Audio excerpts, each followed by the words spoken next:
MBBS in abroad. Apollo MedSkill 6 years of MBBS program will be completed in 35 lakhs only. సోదరా చేశారు కదా రీసెంట్గా సోదరా అనే సినిమాలో చూసారు. అది దీనికంటే ముందే అది కూడా హీరో ఫాదర్ క్యారెక్టర్. అవును, మంచి క్యారెక్టర్ అని చేసిన అట్లా నేను అడపదడ చేస్తూనే ఉన్నాను. కానీ ఇట్లా ఇన్ని సినిమాలు నచ్చినాయి అంటే మళ్ళీ కొత్త అన్ని ఫాదర్గా లేకపోతే పెద్ద మనిషిగా ఇలాంటి క్యారెక్టర్లు వస్తున్నాయి. ఇప్పుడు ఈ సీజన్కి ఈ టైప్ క్యారెక్టర్లు అయితే బాగు అనుకున్నా నేను. ఓకే, ఊరు పెద్ద మనిషిగా మళ్ళీ అప్పుడు నెక్కరేసి అనే ఇవి కావు. ఇప్పుడు ఇదొక టైపు క్యారెక్టర్స్ కనుక ఇట్లా కూడా కొట్టవచ్చు అనుకున్నాను. అందులో భాగమే ఉప్పు కప్పు రంగులో క్యారెక్టర్. అందులో నాకు డైరెక్టర్ గారు అని కథని బాగా తయారు చేసుకున్నాడు. ప్రొడ్యూసర్ గారు కూడా మంచి టేస్ట్ ఉన్న ప్రొడ్యూసర్ గారు. మేడం నాకు ఎందుకో నాకు నచ్చింది. చిన్నప్పటి నుంచి మనం విన్నదే ఉప్పు కప్పు రంగు నొక్క పోలిక నుండు చూడ చూడ రుచుల జాడ. ఇందులోనే ఉంది కథ అంతా. ఓకే, అరే గల గమ్మతగా పెట్టారే పేరు. నిజమే, ఉప్పు కప్పురం ఒకటే తిరుగుంటాయి కానీ టేస్ట్ వేరు. మనుషులందరం కూడా మనుషులమే, ఒక్కొక్కరు ఒక్కొక్క రకంగా ఉంటారు. రెండు చేతులు, రెండు కాళ్ళు, రెండు కళ్ళు, ఒక్కటే ముక్కు, ఒకటే నోరు, ఒకటే నాలుగు, ఇట్లా కొన్ని మనిషే. కానీ ఒక్కొక్క క్యారెక్టర్ ఒక్కొక్క మనస్తత్వం రకరకాలుగా ఉంటాయి. ఒక ఊరు ఉంటే ఆ ఊరిలో కూడా రకరకాల మనస్తత్వాలు, రకరకాల అవసరాలు, రకరకాల కోరికలు, ఇట్లా వీటన్నిటిని కలిపి ఉగాది పచ్చడిని చేసినట్టుగా ఈ సినిమాని చేశారు ఉప్పు కప్పు రంగు. ఓకే, కనుక మంచి మెసేజ్, మంచి కామెడీ, అన్నీ కలగలుపుతో ఆ కథ అల్లుకున్నారు అని నేను సంతోషపడ్డా టైటిల్ విని. అందులో నాకు గ్రామ పెద్దగా నన్ను కాబట్టి నాది కూడా ఒక డిఫరెంట్ క్యారెక్టర్. ఆ ఊరు పెద్ద అంటే అర్థం ఏంటండి, ఆ ఊరిలో ధనవంతుడు. అవును, నా వేషమే చెప్పుద్ది అది. బంగారు ఉంగరాలు గింగరాలు ఇదంతా మీసం గీసం ఎవడ. కానీ అందులోనే చిన్న మళ్ళా టచ్, కామెడీ టచ్, చిన్న పోరగాడు మైండ్ మెంటాలిటీ టైపు. అట్లా నాకు ఇప్పుడు ఇన్ని క్యారెక్టర్స్ అన్నీ వేరు, మళ్ళీ ఈ క్యారెక్టర్ వేరైపోయింది సపరేట్గా. మీరు ఎదురు చూస్తున్న క్యారెక్టర్ ఏంటి సార్? అంటే మీరు ఇలాంటి క్యారెక్టర్స్ కోసం మీరు ఎదురు చూస్తున్నారు, అలాంటి క్యారెక్టర్ అయినా ఇది? ఇప్పుడు చిన్న రైడ్లో క్యారెక్టర్ ఉంది అన్న, ఇదేంటన్నా. మామగారుల క్యారెక్టర్ ఉంది, బాబు ఇప్పుడు అవి కావు. ఇది సోలో ఒక పెద్ద మనిషిగా, తండ్రిగా. ఇప్పుడు ఒక సినిమాలో తండ్రిగా వేశాను మొన్ననే. సోదర సినిమాలో వేశారు. సోదరు కాదు, సోదరు తండ్రిగా. అది ఇద్దరు కొడుకులు, ఒక కొడుకు అంటే ఇష్టం, ఒక కొడుకు అంటే ఇది. అది ఈ మొన్న ఒకటి చేశాను. ఓకే, కొడుకు కానీ వాడి ప్రవర్తన నచ్చదు నాకు, తిడుతుంటాను నేను. ఒక దశలో వాడిని అర్థం చేసుకుంటాను. ఓకే కొడుక, నేనున్నా, పో చంపైనా కొడుకు, నేనున్నా చూసుకుంటా అని ఒక కొడుకు భరోసా ఇచ్చి కళ్ళ నిండా నీళ్ళు తెచ్చుకొని, అంటే ఒక ఫాదర్ అట్లాంటి క్యారెక్టర్ వేసాను. ఇంకొక సినిమాలో ఒకటి వేసాను ఫాదర్. అంటే అమ్మాయికి ఫాదరు, అబ్బాయికి ఫాదరు, లేకుంటే ఇంటికి పెద్ద మనిషి, ఈ టైప్ క్యారెక్టర్లు ఈ ఏజ్ ఆఫ్టర్ 50 పడాలి అనుకున్నా నేను. ఇప్పుడు అయ్యే వస్తున్నాయన్నీ. అందులో ఉప్పు కప్పురం ఈ సినిమాలో క్యారెక్టర్ ఊరు పెద్ద మనిషి.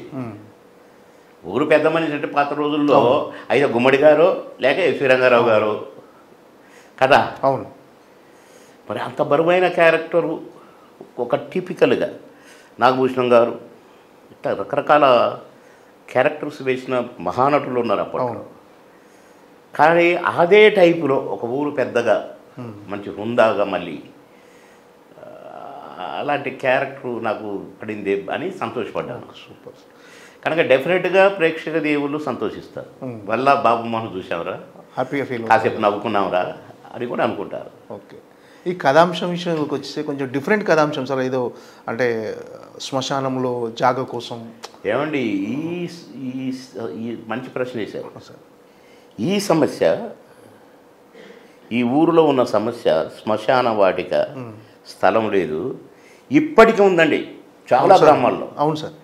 మొన్న ఆ మధ్య శ్మశాన వాటిక కోసం ఊరంతా పెద్ద గగ్గోలు పెట్టి అసలు చాలా అవును సార్. అవును. కొంతమందిని అయితే నాయకుల్ని కూడా ఊర్లలోకి రాని ఊర్లు ఈ మధ్య నేను టీవీలో చూసిన కొన్ని. అవును సార్, జరుగుతున్నాయి బయట ఉన్నాయి అంటున్నా. ఈ సమస్య ఇదేదో ఒక కథ అల్లుకొని ఆ శ్మశాన వాటికలో నలుగురికే చోటు ఉంది. అసలు ఇది కాదండి, అసలు శ్మశాన వాటికలే లేని గ్రామాలు ఉన్నాయి.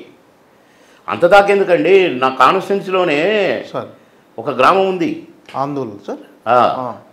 అందోల్లో రేగోడు మండల్ అనే మండల్లో సార్ దరఖాస్తుపల్లి ఊరి పేరే. దరఖాస్తుపల్లి అది కొత్త ఊరు. ఎట్లా ఊరు అంటే ఈ సింగూరు ప్రాజెక్ట్ ఉంది కదా. అవును సార్. సింగూరు ప్రాజెక్టు చుట్టూ నా కాన్స్టిట్యున్సీ. ఓకే. ఎంత పెద్ద ప్రాజెక్ట్ అది సింగూరు ప్రాజెక్టు. అంత పెద్ద ప్రాజెక్టు చుట్టూ ఊర్లన్నీ అందరూ కాన్స్టిట్యున్సీ. అంటే ఈ ప్రాజెక్టులో మునిగిన ఊర్లు, మునిగిన భూములు, ఆ భూములకు సంబంధించిన ప్రజలు దీని చుట్టే ఉంటారు. వీళ్ళకి తాగునీరు ఉండదు, పెద్ద కట్ట, ఎక్కలేరు, దిగలేరు, నీళ్లు ముంచుకొని తెచ్చుకోలేరు, దారి ఉండదు.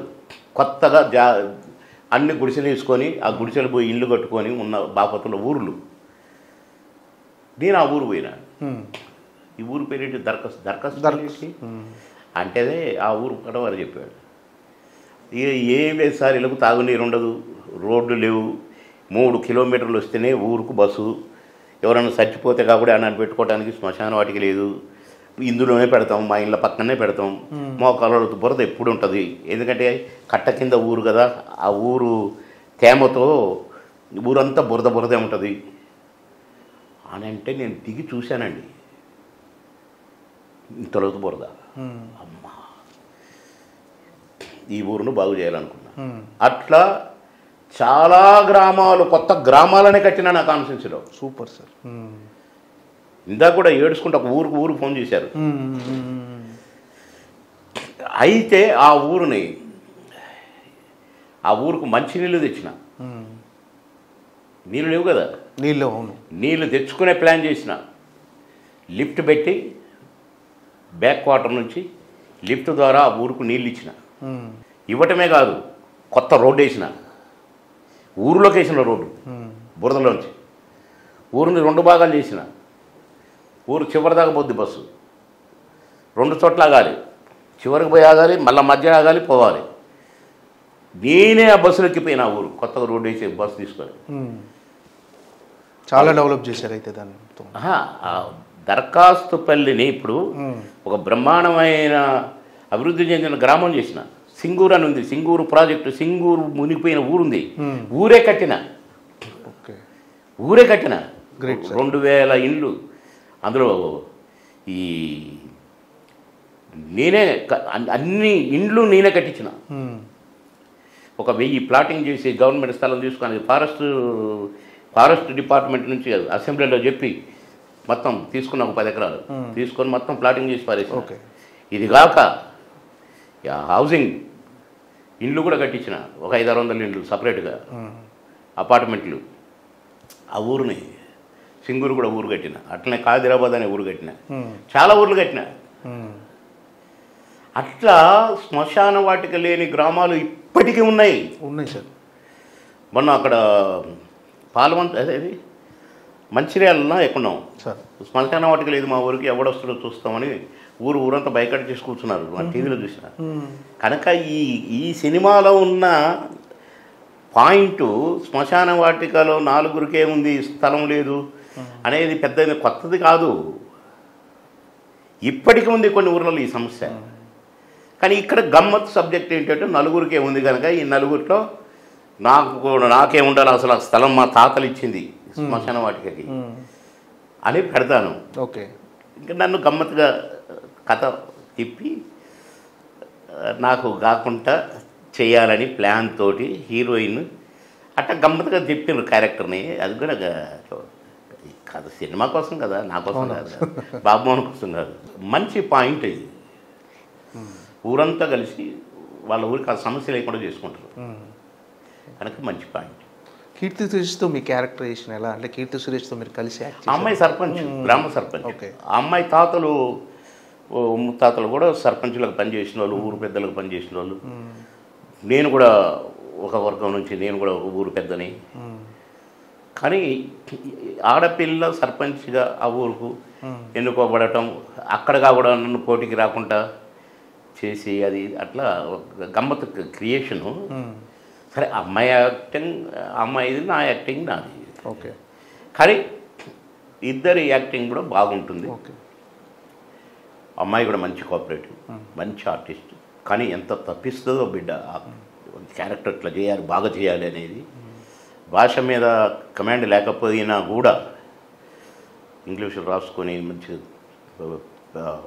ఆమె రిహార్సల్ చేసుకొని డైరెక్టర్ చెప్పింది మైండ్లో పెట్టుకొని చాలా బాగా చేసింది ఈ సినిమాలో. నేషనల్ అవార్డు విన్నర్ కదా సార్ అమ్మాయి. చాలా బాగా చేసింది. అంటే మీరు ఒక సీన్లో కూడా సార్ బాగా చేశాడు, మంచి ఆర్టిస్ట్ తమ్ముడు. మీరు ఒక సీన్లో యాక్ట్ చేస్తుంటే కీర్తి సురేష్ గారు నిజంగా భయపడి ఏదో ఒక సీన్ అలా జరిగిందని తెలిసింది. నేనే అంటది. నేను అరే భలే ఎక్స్ప్రెషన్ ఇచ్చింది అనుకున్నా. నేను షార్ట్ అయిపోయారకుండా నిజంగా భయపడ్డాను సార్ అంటుంది. అంటే మంచి అమ్మాయి. ఓకే. బాగా చేసింది. అంటే అప్పుడు ఇంతకు ముందుతో పోల్చుకుంటే ఇప్పుడు తెలుగు సినిమాలో చాలా మార్పులు వచ్చాయి సార్. అన్ని రకాలుగా మార్పులు వచ్చాయి. ఇప్పుడు షూటింగ్ జరిగే లొకేషన్స్లో ఇంతకుముందు సెట్లో ఒకలా ఉండేవారు, అందరు ఎవరికి వాళ్ళు మంచిగా కూర్చొని ముచ్చట్లు పెట్టుకుంటూ ఉండేవాళ్ళు. ఇప్పుడు అంత క్యారవాన్లు ఇలా ఈ మార్పులు ఎలా అనిపించాయి సార్ మీకు? అంటే ఒక చెట్టుకి మాకప్పుడు క్యారవాన్లు ఉండేవి కావు. అందరం ఒకే దగ్గర కూర్చునే వాళ్ళము, కొద్దిగా నీడ చూసుకునే వాళ్ళము. అవసరం ఉన్నప్పుడు నీడ కొంచెం ఇది లైటింగ్ తగ్గిన తర్వాత మామూలుగా బయట గాలిగా కూర్చునేది.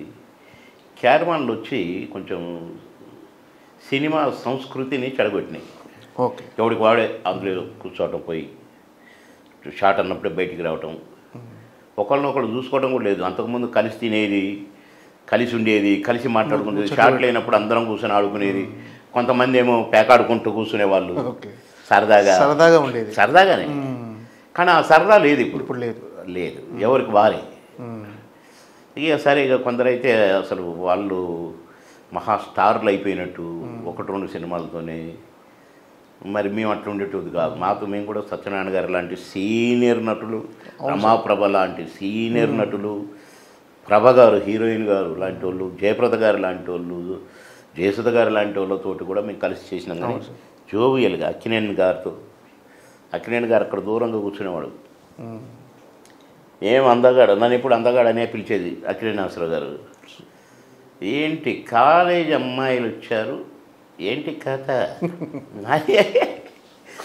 ఆ సరదా క్యారవాన్లో కూర్చుంటే వస్తుంది, రాదు. నేను గురుగారు అట్ట కాదు గురుగారు, ఆటోగ్రాఫ్ అని వస్తే ఆటోగ్రాఫే ఏంటో ఇవన్నీ అనేటోడు మమ్మల్ని.